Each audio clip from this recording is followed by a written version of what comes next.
Et Parsem vient de sortir une analyse sur le fonctionnement de la NAGESA, surtout qu'elle constate que même le paiement des arriérés et aux producteurs agricoles qui ont vendu les récoltes à NAGESA continue à enregistrer des retards énormes.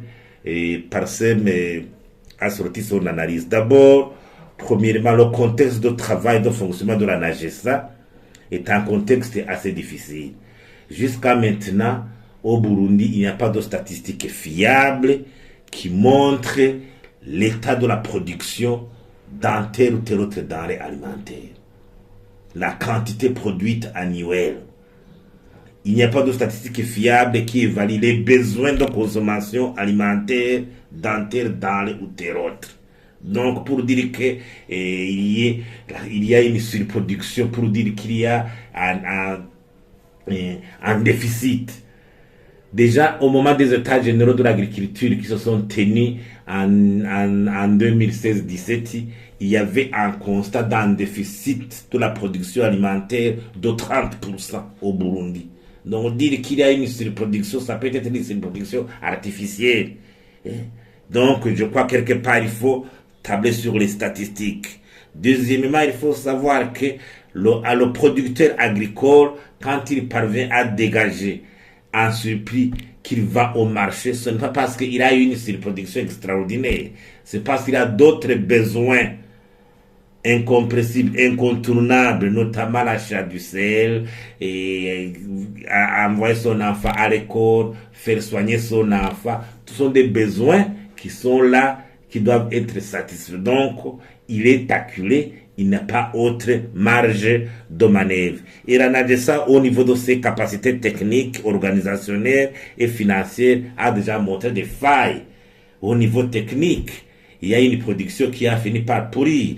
Au niveau financier, si on analyse la loi budgétaire, on constate qu'il n'y a pas de budget doté à NAGESA pour qu'elle puisse acheter cette production, cette récolte. Le budget alloué à NAGESA, c'est le budget de fonctionnement. Quelques 300 millions de francs. 300 millions de francs ne suffisent pas pour acheter une production agricole pareille, non évaluée au niveau des statistiques. C'est déjà un manquement. Et les conséquences deviennent énormes. Il y a une production qui a pourri, il y a le retard dans le paiement, il y a la faible commercialisation. Et ça veut dire que la production n'entre pas dans la circulation monétaire pour alimenter les transactions. Et la production n'entre pas dans la chaîne de valeur. C'est une production qui ne même pas enregistrée dans la production intérieure brute quand elle n'entre pas dans le circuit économique. Il y a la corruption qui s'installe parce que beaucoup de cadres de l'État s'accaparent de cette production et font le commerce et même en lieu et place de la population. Donc c'est une façon de tirer le ficelle de leur côté par rapport à l'organisation de ce mécanisme de gestion de la NAGESA.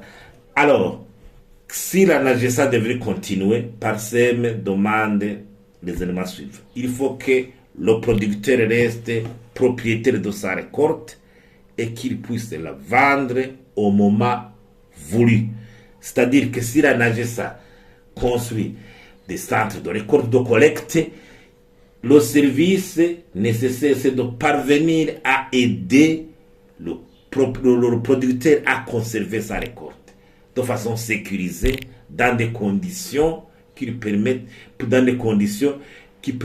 que cette production ne soit pas avariée, cette production ne pourrisse pas. Donc, quelque part, c'est ça le service qui est fondamental. Et aussi, il faut rompre son monopole. Si le gouvernement, si l'État veut acheter cette production, il faut qu'elle entre en concurrence avec d'autres commerçants.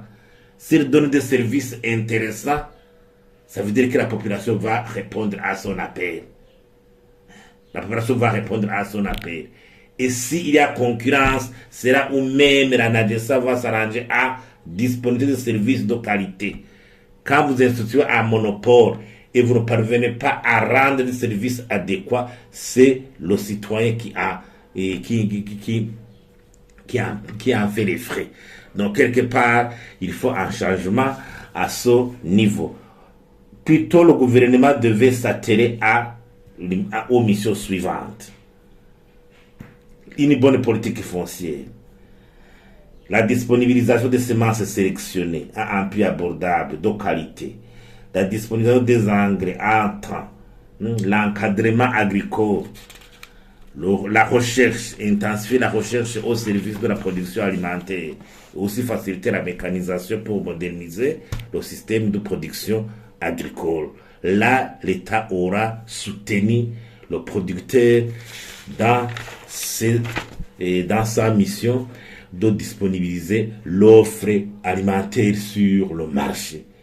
Mais le monopole doit disparaître et la NADESA entrer en concurrence avec d'autres commerçants.